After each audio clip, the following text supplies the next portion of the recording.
Buenos días. Quisiera que mis primeras palabras fueran un agradecimiento por vuestro servicio generoso y gratuito, por haberos querido embarcar en este proyecto que sin duda se va a convertir en una atención de primera necesidad en un corto espacio de tiempo. La catástrofe natural vivida en nuestras tierras ha dejado tantas vidas rotas que va a ser imprescindible utilizar todos los medios a nuestro alcance para ayudar a la reconstrucción no solo material, sino sobre todo personal. Estoy convencido de que estos centros de escucha diocesanos vais a prestar un gran servicio. Comienzo ahora sí mi intervención.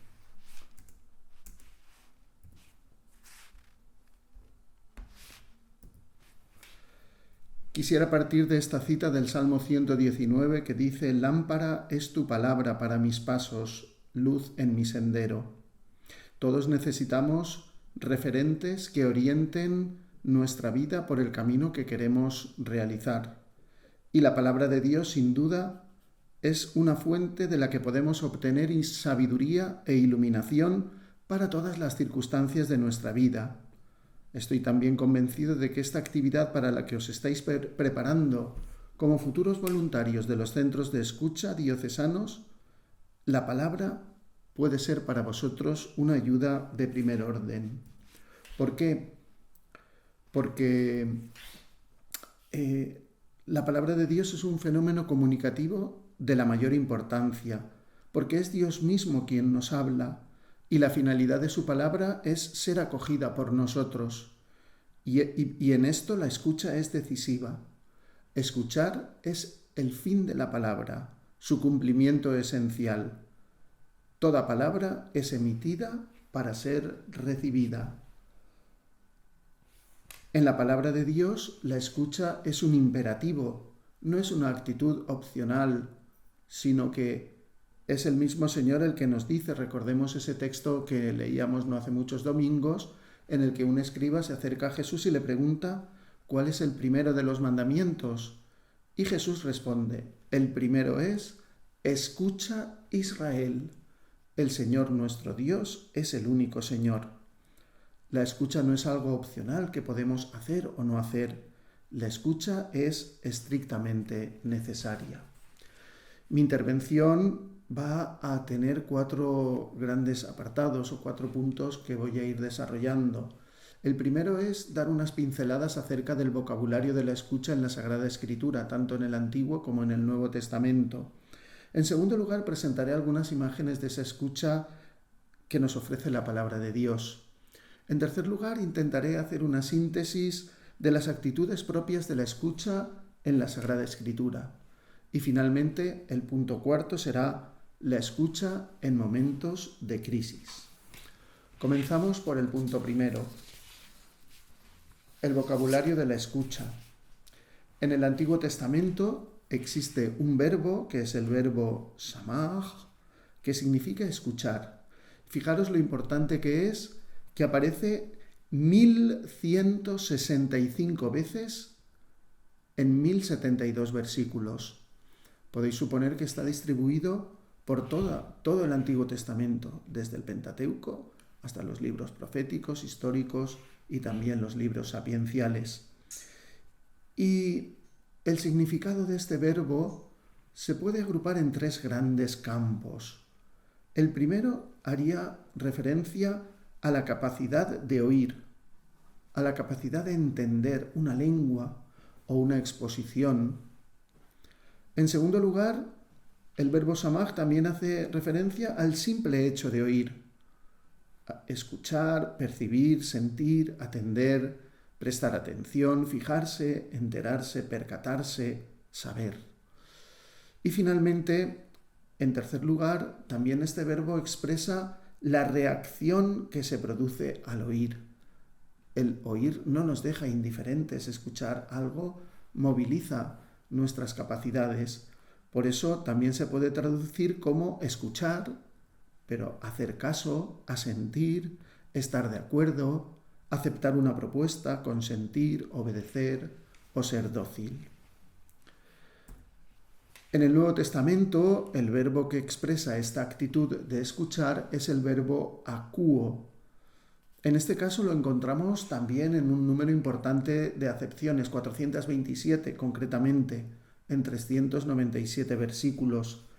Tenéis aquí una distribución de en qué libros o en qué corpus está esta expresión. Por ejemplo, en el Evangelio de Mateo 63 veces, en el de Marcos 44, en Lucas 65 y en Juan 58. Por tanto, en los Evangelios está presente de una manera importante. En el libro de los Hechos 89, en el Corpus Paulino 34 veces, en la carta a los Hebreos 8, en la segunda carta a Pedro solo una vez, en las cartas de Juan 16 y en el Apocalipsis 46 veces. Y fijaros también cómo podemos agrupar todas estas citas o todas estas apariciones del verbo escuchar en unos grupos semánticos que presentan como una progresión. En primer lugar, escuchar es solo percibir un sonido, oír, lo que sería físicamente la escucha. Una segunda acepción es oír decir, saber algo por haberlo oído, enterarse de algo, tener noticia de algo. En tercer lugar, oír y entender lo que se dice, comprender lo que se nos está comunicando. En cuarto lugar, oír con atención, con una intención, escuchar, prestar atención. En quinto lugar, escuchar con simpatía y con aprobación, hacer caso, acceder, asentir, consentir, ya moviliza nuestro mundo afectivo. Y en último lugar, la última de las acepciones sería escuchar para realizar aquello que hemos oído, y esto es obedecer. Vamos al segundo apartado en el que, como os decía, quiero presentaros unas imágenes de la escucha. Empezamos por el Antiguo Testamento y fijaros cómo el Antiguo Testamento comienza con os presento un texto que me parece muy importante. Para que haya una verdadera escucha, la palabra debe pasar del oído al corazón. Lo vemos en el libro de los Proverbios, que dice así: Hijo mío, atiende a mis palabras, presta oído, presta atención a mis razones, nunca las pierdas de vista, guárdalas en tu corazón. En el Antiguo Testamento también sabemos que es el padre y la madre los que enseñan al hijo a escuchar. La madre ha hablado a su hijo desde que estaba en su mismo seno. Cada día los padres le han hablado al oído y al corazón, incluso cuando el hijo no era consciente de ello. Ser receptor de una palabra es acceder a una dignidad, a una responsabilidad, en definitiva, a la grandeza de ser persona humana. Los padres reconocen a su hijo y lo llaman por su propio nombre, lo identifican como un ser único, singular. Le conceden una lengua, una cultura, y lo insertan en la tradición de una sabiduría familiar y popular. La casa, el hogar familiar, es el lugar primario donde se instaura en el amor una relación de palabra y de escucha. Por eso yo os lanzo esta pregunta para que os la planteéis, no en este momento, pero sí que os sondeéis a cada uno a vosotros. ¿Quién me ha enseñado a mí a escuchar? ¿Dónde he aprendido a escuchar? Vamos ahora, como os decía, a contemplar esas tres imágenes de la escucha en el Antiguo Testamento. La primera es la escucha de los hijos a los padres. La encontramos fundamentalmente en textos de los libros sapienciales. La escucha auténtica se hace a aquel a quien concedemos una autoridad máxima. En nuestro caso, la escucha del padre o de la madre, o la autoridad que un maestro tiene para nosotros. Y por eso vosotros, cuando en los centros de escucha tengáis a alguien delante, tenéis que concederle autoridad a sus palabras, que en ese momento esas palabras sean lo más importante para vosotros. Fijaos cómo dice la Escritura: escucha, hijo mío, los consejos de tu padre, no rechaces la instrucción de tu madre, pues serán diadema en tu cabeza, como una gargantilla en tu cuello. O más adelante: escucha, hijo mío, recibe mis palabras y aumentarán los años de tu vida. La escucha es fuente de vida. Y lo mismo, por tanto, hijos míos, escuchadme, dichosos los que siguen mis caminos. Escuchad la instrucción, no rechacéis la sabiduría. Dichoso el hombre que me escucha. La escucha también puede ser sin duda una fuente de gozo profundo, una fuente de alegría en lo más en nuestro interior. Y finalmente, también en los libros de la Escritura vemos cómo se nos invita primero a escuchar antes de hablar. Quien responde antes de escuchar queda avergonzado como un necio. El oído y el ojo son dos regalos del Señor, son obra y don de Dios. Oído que oye, ojo que ve, los dos son obra del Señor.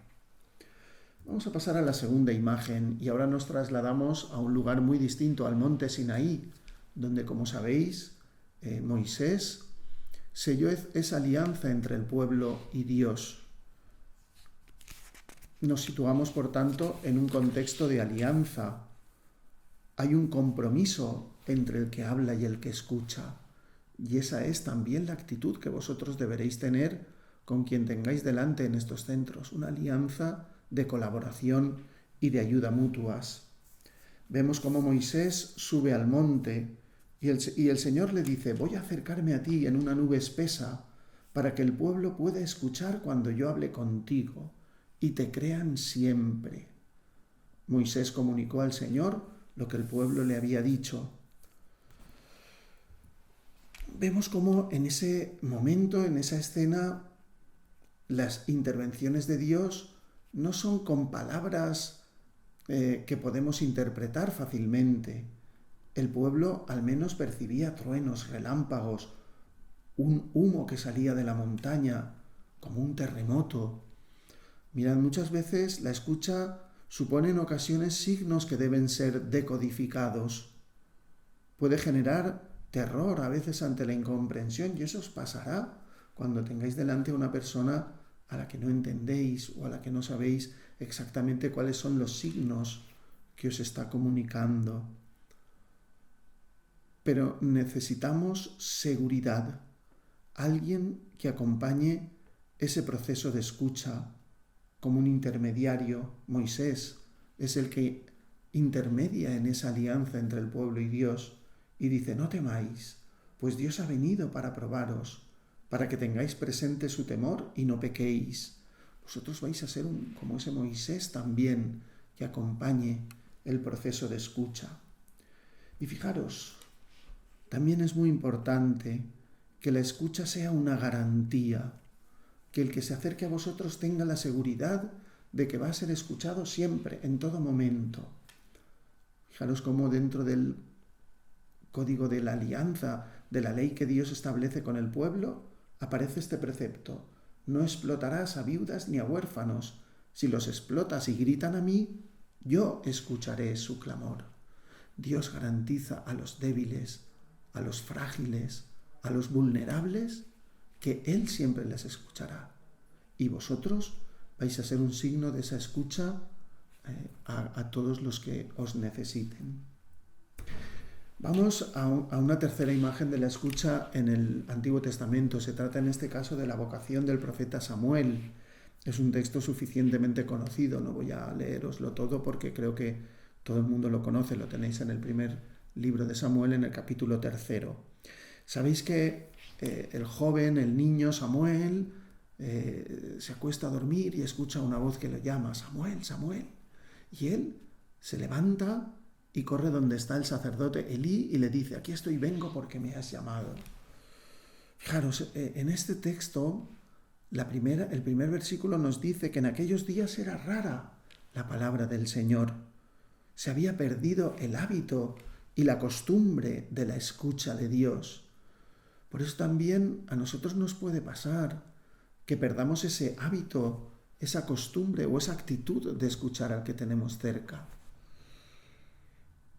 La escucha necesita un acompañamiento, un aprendizaje, una instrucción. Por eso el sacerdote Elí, cuando por tercera vez se acerca al muchacho a decirle, aquí estoy, vengo porque me has llamado, el sacerdote comprende que es Dios quien está llamando a Samuel y le dice, vuelve a tu sitio, ve a acostarte y si te llama de nuevo, di, habla, Señor, que tu siervo escucha. Pues esa es nuestra actitud, hablar, pedir que el otro hable porque estamos a la escucha. Vamos a pasar a las imágenes del Nuevo Testamento. Mirad, en el Nuevo Testamento la escucha también es sumamente importante, porque lo más importante nos llega por el oído. Fijaros cómo nos dice la carta a los Romanos. Así pues, la fe nace del mensaje que se escucha, y la escucha viene a través de la palabra de Cristo.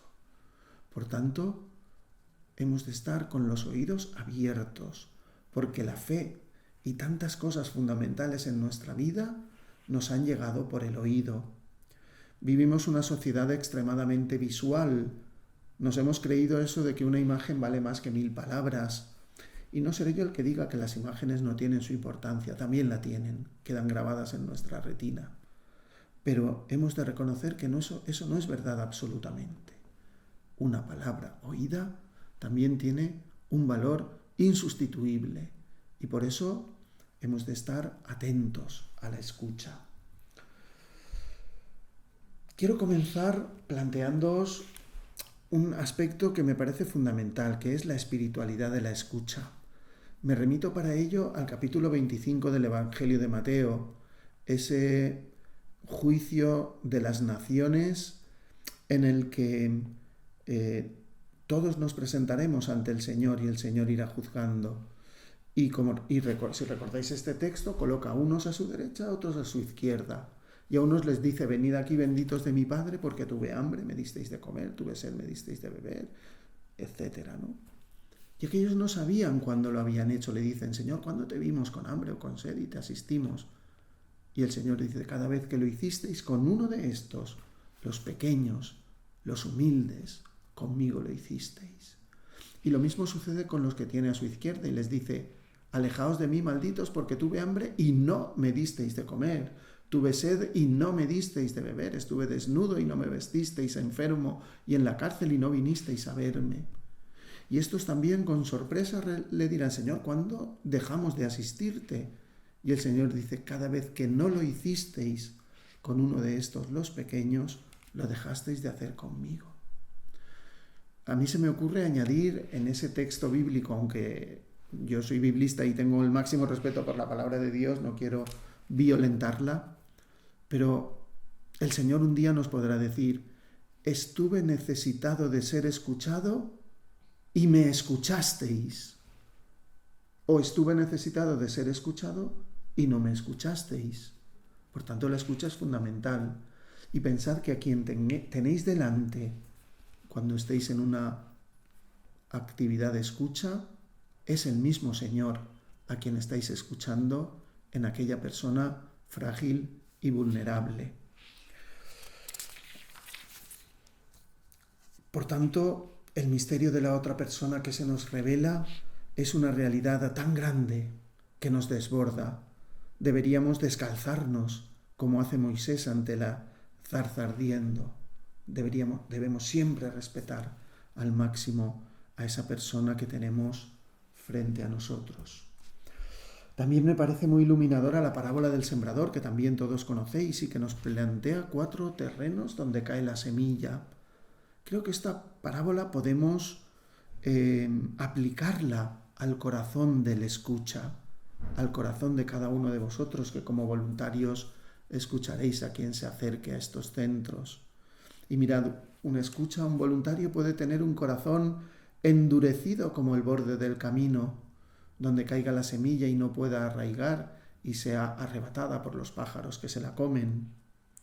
Podéis tener también un corazón superficial, como un terreno pedregoso, donde caiga esa palabra, pero no pueda echar raíz, no pueda llegar a lo profundo de vosotros, y por tanto también se seque y se pierda.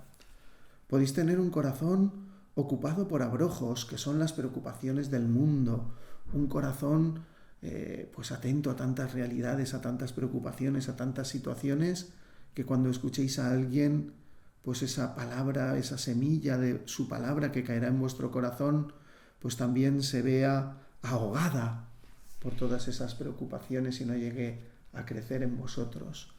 Y finalmente, y es lo que os deseo a cada uno, podéis tener un corazón purificado e instruido para la escucha, un corazón que se haya dejado modelar, que se haya, trabajado como se trabaja la tierra antes de poner la semilla, un corazón que haya eliminado todas esas piedras superficiales y todos esos abrojos que impiden el crecimiento de la palabra, un corazón que esté verdaderamente dispuesto e instruido para la escucha. Porque el mismo Jesús en esta parábola continúa diciéndonos una palabra y presenta esta profecía de Isaías: oiréis con los oídos sin entender, miraréis con los ojos sin ver, porque está embotado vuestro corazón. Esto puede pasar, cuidado con los corazones embotados, con los oídos endurecidos. Jesús dirige una bienaventuranza preciosa a sus discípulos. Bienaventurados vosotros, bienaventurados vuestros ojos porque ven y vuestros oídos porque oyen.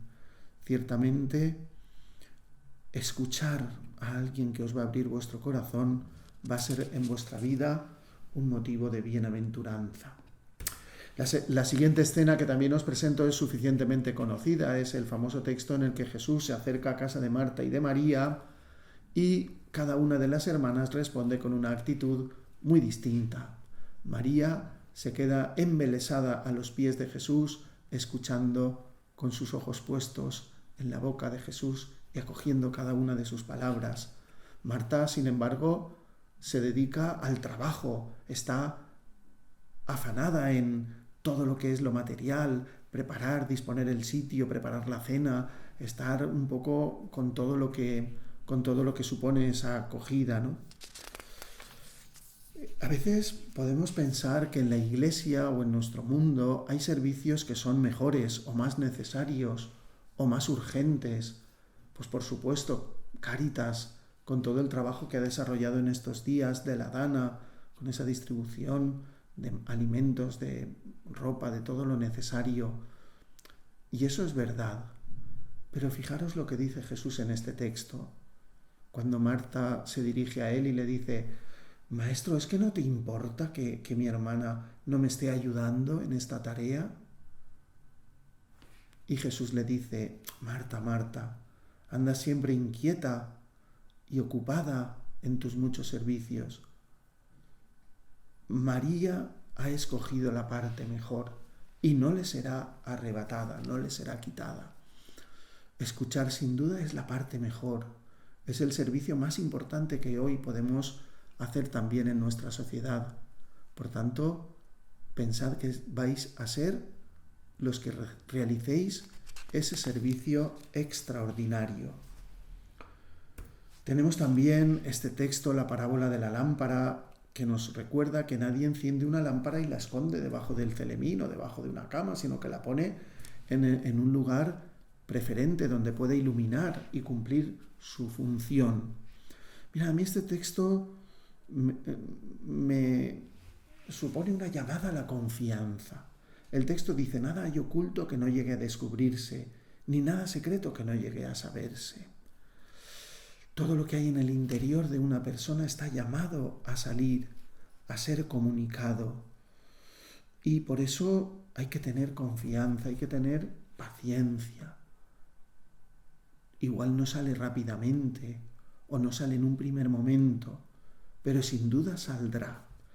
Y fijaros cómo también este texto es muy iluminador, porque en el versículo 18 nos dice: mirad pues cómo oís. Porque se puede oír de muchas maneras y no todas son buenas, o no todas son la mejor manera de escuchar. También es una llamada a la humildad. El que tiene se le dará y el que no tiene se le quitará hasta lo que cree tener. El que cree que tiene puede ser que no tenga tanto como cree y puede perder incluso eso que considera lo que tiene. Finalmente os presento este encuentro en casa de Cornelio, donde Pedro va a casa de unos paganos, de unos que no son del pueblo de Israel, y por eso es reprobado por sus mismos compañeros, que le dicen: has entrado en casa de incircuncisos y has comido con ellos. Mirad, la escucha es también para los que no son como nosotros o aparentemente no son de los nuestros. Es una llamada a nosotros porque esa escucha puede ser una transformación de sus vidas. Aquel encuentro de Cornelio y de su familia con Pedro supuso una conversión, un cambio en lo profundo. Y por eso nosotros también hemos de estar abiertos a escuchar a todos y confiar en que esa escucha sea fuente de conversión y de transformación de la vida de aquellos que necesitan ser escuchados. Vamos a pasar ya al tercer punto, en el que voy a intentar sintetizar rápidamente algunas de las actitudes propias de la escucha en la Escritura. Evidentemente, la palabra de Dios es un libro que no tiene un carácter científico o un carácter histórico únicamente. Tiene sobre todo un carácter religioso. Pretende acercarnos al Señor, pretende que podamos acoger su palabra, que podamos vivir de la fe también. Por eso, una primera actitud en la escucha es una actitud religiosa. La Escritura muchas veces, cuando habla de la escucha, se refiere a la escucha de la palabra de Dios. Y esa escucha está en una estrecha conexión con la fe y con la conversión de vida. Por ejemplo, en el Evangelio de Marcos, en el capítulo 2, vemos cuando a los pocos días volvió Jesús a Cafarnaún, se supo que estaba en casa. Acudieron tantos que no quedaba sitio ni a la puerta y les proponía la palabra. La palabra que Jesús nos ofrece es algo que tiene que ser escuchado, deseado por nosotros, porque esa palabra y esa escucha tienen un valor salvífico. En segundo lugar, en la Escritura también descubrimos en muchas ocasiones la escucha como obediencia. En este caso, cuando recibimos una orden o una indicación divina, algo que entendemos que nos viene de Dios, escuchar significa obedecer, debería significar. Cuando Dios nos habla, confía en que nosotros vamos a acoger y a realizar su voluntad. Por ejemplo, en el pasaje de la Transfiguración, cuando una voz desde la nube dice: este es mi Hijo, el elegido, escuchadlo. Dios nos está pidiendo que escuchemos a Jesús, evidentemente a su Hijo, pero que escuchemos para obedecer, para realizar aquello que nos enseña. Una tercera actitud es la escucha como comprensión. Hay una íntima asociación entre escucha y comprensión. Significa poner en marcha todos los mecanismos que nos llevan a la inteligencia sapiencial de aquello que oímos. Una acogida incondicional, una ausencia de juicio, un querer entender aquello que el otro nos está compartiendo, nos está comunicando. Pensemos cómo, por ejemplo, en el Evangelio de la mujer adúltera que va a ser lapidada, Jesús escucha a aquellos que quieren acabar con ella y Jesús encuentra en la escucha mecanismos de solución para el problema. Y entonces les devuelve la pregunta a aquellos que querían lapidarle y les dice: el que esté sin pecado que tire la primera piedra. Y entonces se marchan todos. Hemos de escuchar para comprender cómo hace Jesús sin juicio, con una acogida incondicional del otro.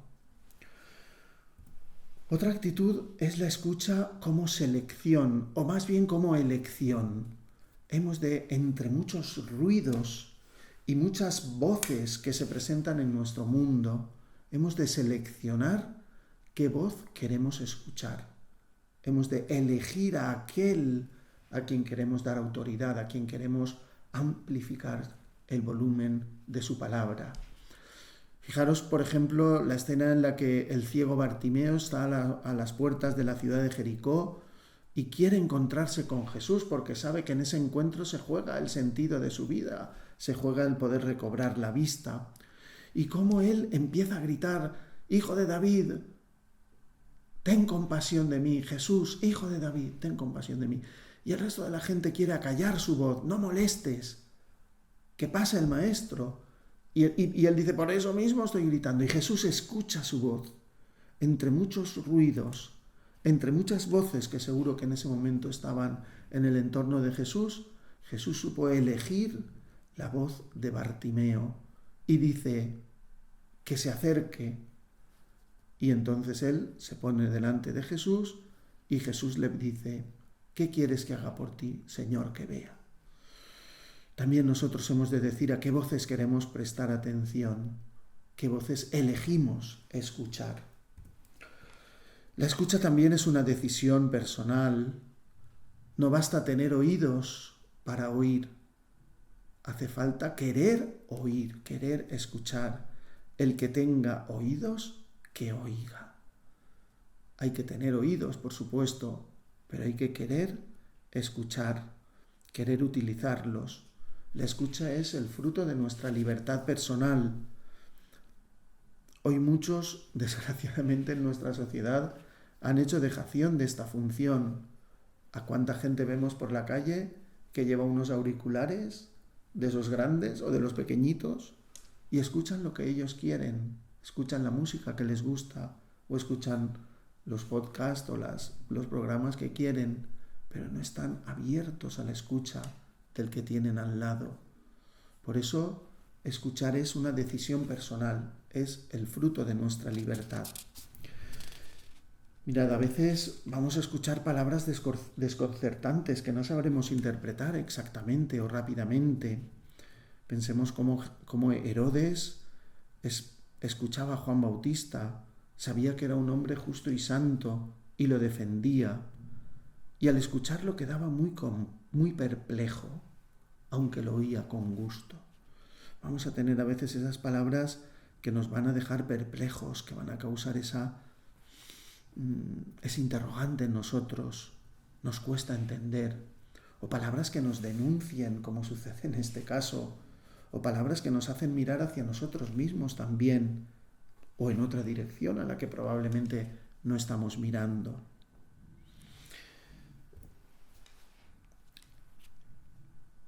Hay palabras que nos llevan a la reconciliación,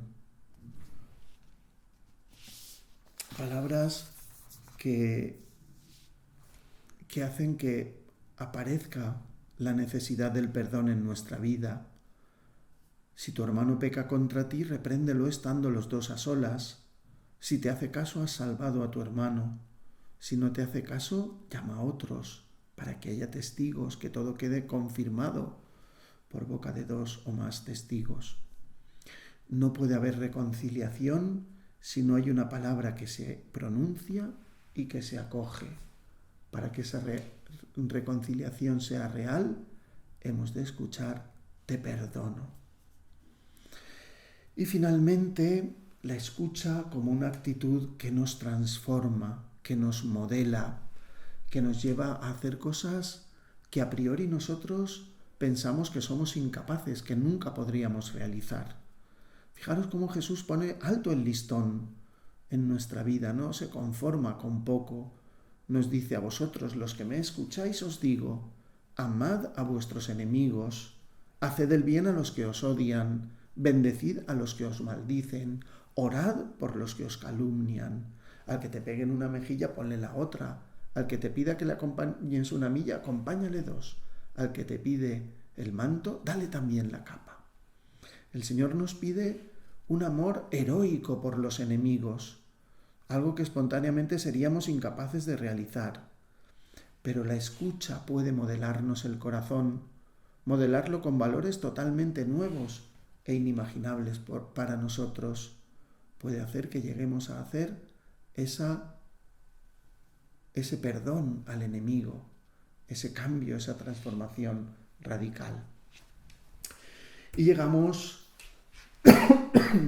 al último punto de esta charla, punto evidentemente motivado por la situación que vivimos en Valencia en estos días.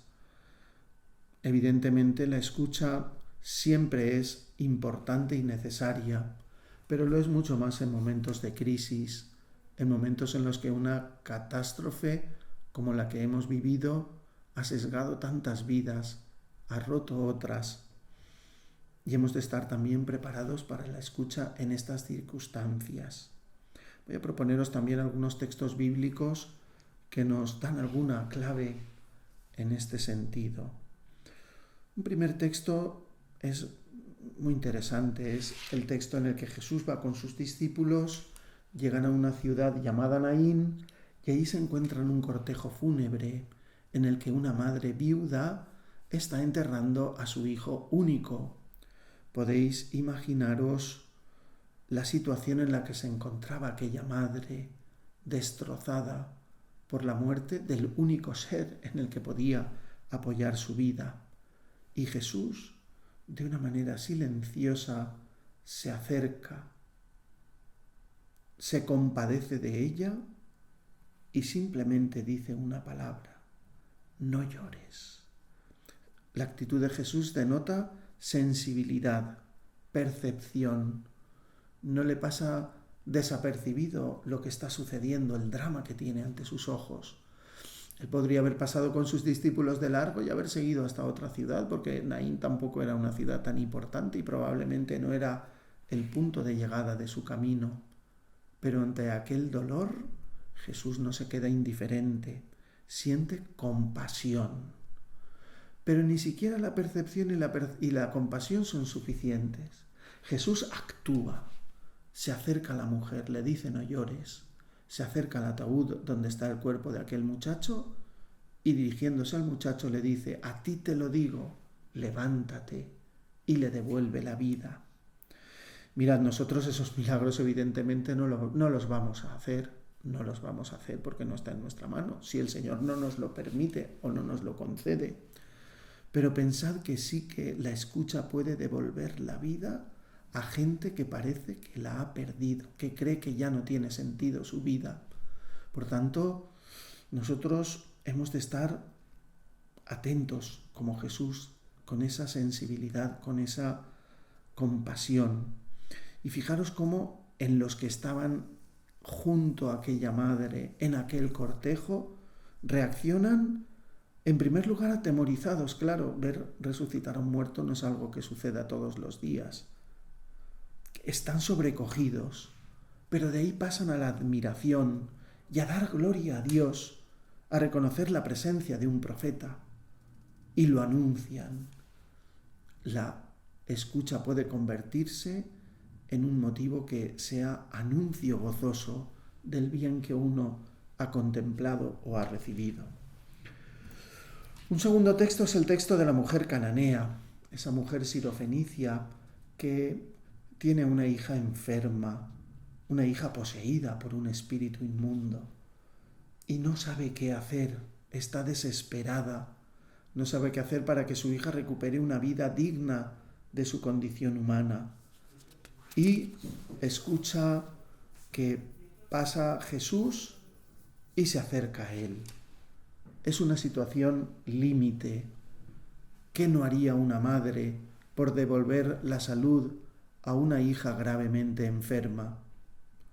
En esta madre hemos de escuchar el grito de tantas madres que sufren por las circunstancias en las que se encuentran sus hijos. Esa mujer se acerca gritando a Jesús: ten compasión de mí, Señor, hijo de David, mi hija tiene un demonio muy malo. Y la reacción de Jesús es el silencio del sanador. Él no responde nada. Y esto también es una enseñanza tan importante para nosotros. A veces tendremos que guardar silencio, sorprendentemente. No encontraremos inmediatamente una palabra que decir, pero ese silencio también puede ser sanador, también puede ser terapéutico. La reacción de los que acompañan a Jesús es una especie de incomprensión. Le dicen, Señor, atiéndela, que nos está molestando, ¿no? A veces queremos resolver los problemas rápidamente para evitarnos esa molestia. La mujer nos presenta unas cualidades que son también dignas de contemplación. Es una mujer paciente. No busca una solución rápida. Es perseverante. Jesús le responde con una palabra que probablemente a cualquiera de nosotros nos hubiera echado para atrás y hubiéramos dado media vuelta. Jesús le dice, solo he sido enviado a las ovejas descarriadas de Israel. Tú no eres de mi pueblo, no eres israelita, no tengo por qué ayudarte. Pero la mujer es humilde y sabe responder con esa perseverancia diciendo, sí, pero también los perritos se alimentan de lo que cae de la mesa de los amos.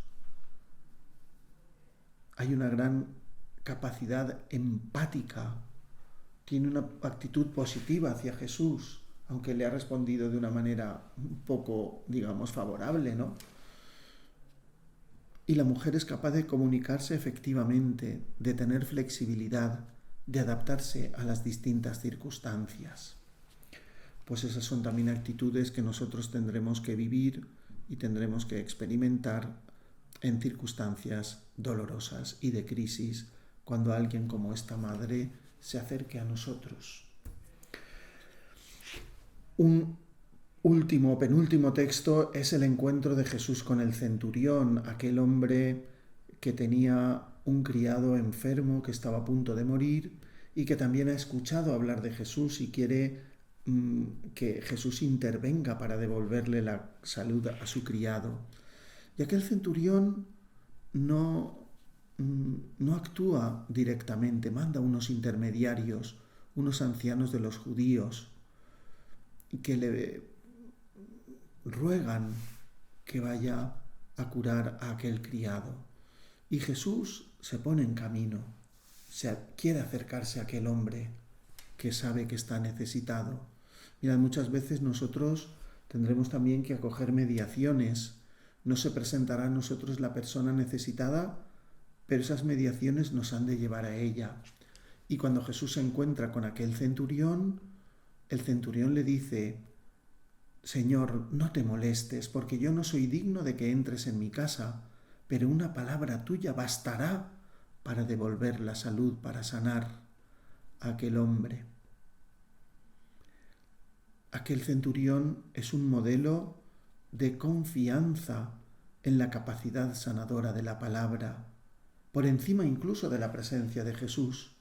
No hace falta que Jesús vaya a su casa, basta con que hable, con que pronuncie esa palabra de sanación y de salvación para que su criado quede sano. Pues mirad, también nosotros hemos de tener confianza en la capacidad sanadora que pueda tener una palabra que nosotros escuchemos, como a veces el que nos hable irá encontrando luz, irá encontrando la salud espiritual en su interior. Y concluyo volviendo al Antiguo Testamento. En el Antiguo Testamento tenemos un libro de oraciones precioso que es el Salterio, donde encontramos salmos de distintos géneros literarios, salmos escritos en distintas circunstancias en la vida de las personas. Y uno de esos grupos, uno de esos géneros son las lamentaciones individuales. Hay también lamentaciones colectivas cuando el pueblo sufre una circunstancia dolorosa. Pero voy a referirme ahora a esas lamentaciones individuales. Es uno de los géneros más extendidos. Hay hasta 39 salmos que están dentro de este género, de esta colección. El Salmo 3, el Salmo 5, el Salmo 6, 7, el Salmo 13, 17, 22, etc. Voy a referirme solo al primero. Es un salmo de David que dice así: Señor, ¿cuántos son mis enemigos? ¿Cuántos se levantan contra mí? ¿Cuántos dicen de mí, ya no lo protege Dios? Pero tú, Señor, eres mi escudo. Tú mantienes alta mi cabeza. Si grito invocando al Señor, Él me escucha desde su monte santo. Puedo acostarme y dormir y despertar. El Señor me sostiene.